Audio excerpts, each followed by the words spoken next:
Um dos casos mais interessantes de uma pessoa aparentemente morta que tornou a viver, é de George Lennox, um ladrão de cavalos de notoriedade no condado de Jefferson, Estados Unidos. Isto aconteceu enquanto ele estava cumprindo pena pela segunda vez na prisão.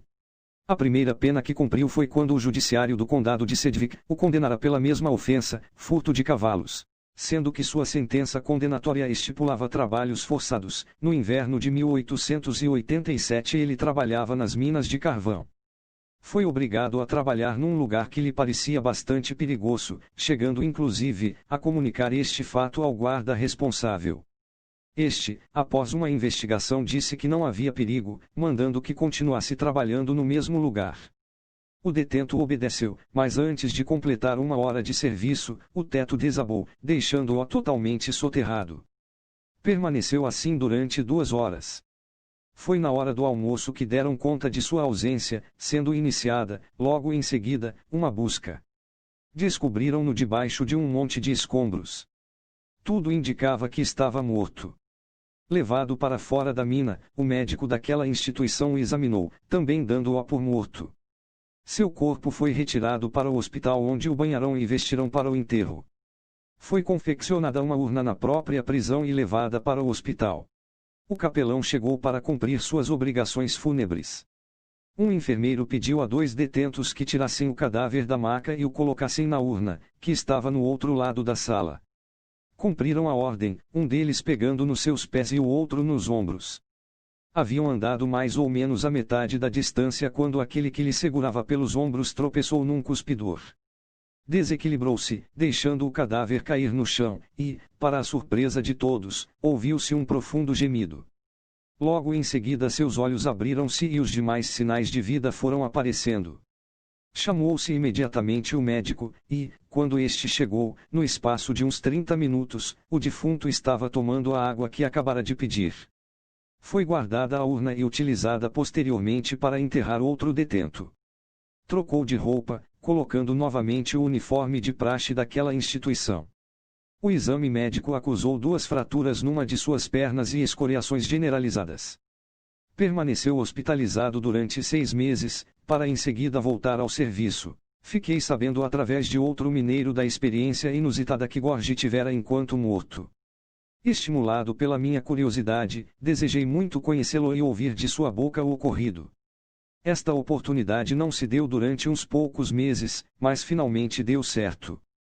Fui transferido das minas para o escritório da prisão onde lavrei uns relatórios de fim de ano. A ressuscitação deste homem estava sendo discutida entre nós, quando, por acaso, alguém passou à porta de nossa sala. Disseram-me que era ele.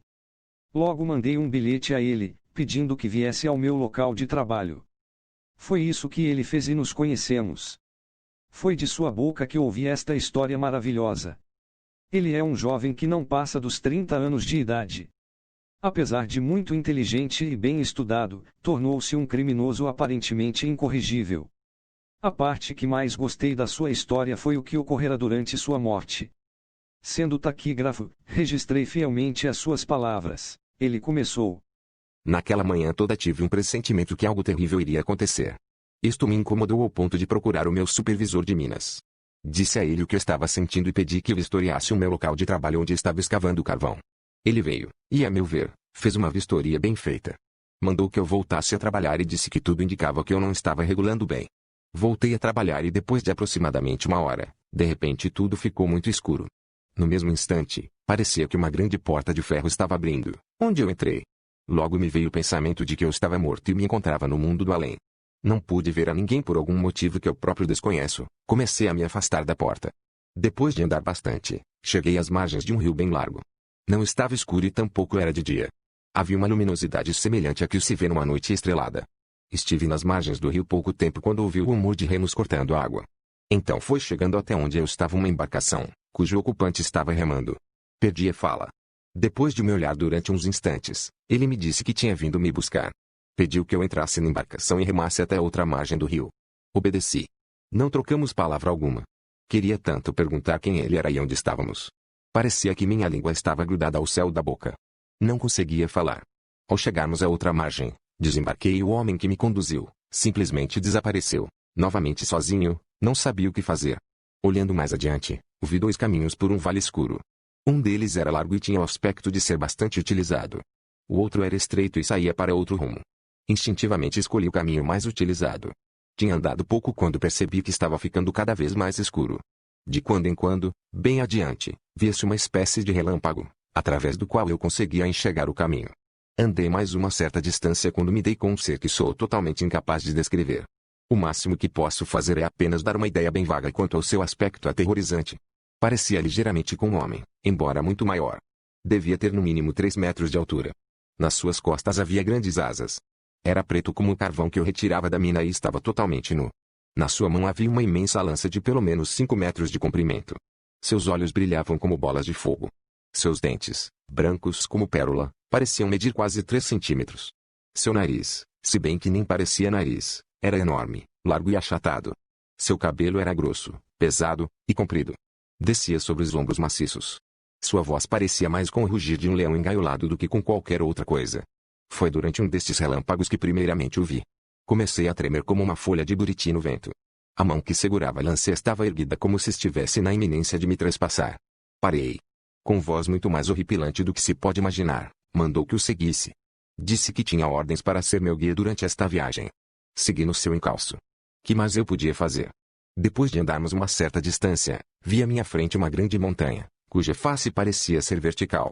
Na verdade parecia ter sido cortada no meio e uma metade retirada. Nesta face vertical vi distintamente as palavras: "Este é o inferno". Meu guia se aproximou da montanha e com sua lança bateu com força 3 vezes. Abriu-se uma porta enorme e nós entramos. Fui conduzido por uma espécie de corredor dentro da montanha. Durante algum tempo caminhamos em trevas absolutas. Me orientei pelos passos ruidosos e pesados de meu guia. O tempo todo eu ouvia gemidos angustiantes, como de um moribundo. À medida que andávamos, estes gemidos aumentavam em intensidade, e agora, ouvia-se claramente alguém clamar: "Água! Água! Água!". Passei por outra porta, e pude ouvir o que parecia ser o clamor de 1 milhão de vozes que clamavam: "Água! Água!". Chegamos a outra porta. Meu guia bateu e esta abriu-se. Vi agora que havíamos transposto a montanha e na minha frente havia uma planície extensa. Foi aí que meu guia me deixou e voltou para mostrar o caminho para outros espíritos perdidos. Fiquei parado nesta planície durante algum tempo quando um ser, semelhante ao primeiro, se aproximou de mim. Este, ao invés de carregar uma lança, carregava uma espada enorme. Sua missão era de me comunicar qual seria meu destino eterno. Sua voz encheu a minha alma de terror. Disse: "Tu estás no inferno. Para ti não há mais esperança". Ao passar pela montanha ouviste os gemidos e gritos dos perdidos que estavam pedindo água para aliviar a sequidão de suas línguas. Naquele corredor há uma porta que dá para um lago de fogo. Este será agora mesmo teu destino. Antes de seres conduzido a este lugar de tormento, de onde nunca mais sairás, pois não há mais esperança para aqueles que entram, tu poderás permanecer nesta planície, onde todos os perdidos têm o privilégio de contemplar os prazeres que gozariam se não estivessem aqui. Agora eu estava sozinho. Não sei se foi em consequência do grande medo que passei, mas tornei-me insensível às coisas.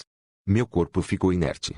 Fiquei sem força alguma e minhas pernas não aguentavam mais o peso do meu corpo.